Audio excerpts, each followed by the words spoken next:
ఇష్టమైన వస్తువు కానీ, ఇష్టమైన వ్యక్తి కానీ, ఇష్టమైన బంధం కానీ తీరిన తరువాత, ఐ రిపీట్, తీరిన తర్వాత, అది కోరిక కావచ్చు, అవసరం కావచ్చు, అర్థం కావచ్చు.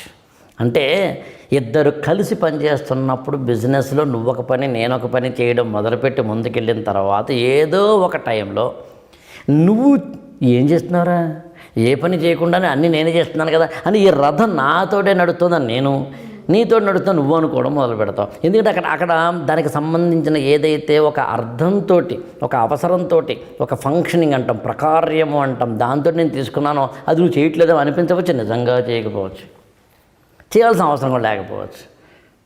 సేమ్ అలాగే కోరిక కూడా. అందుకని ఎప్పుడైతే నీకు ఆకలి ఉందో అప్పుడు రుచి ఉంటుంది, ఆకలి తీరాక రుచి అనేది తగ్గుతుంది.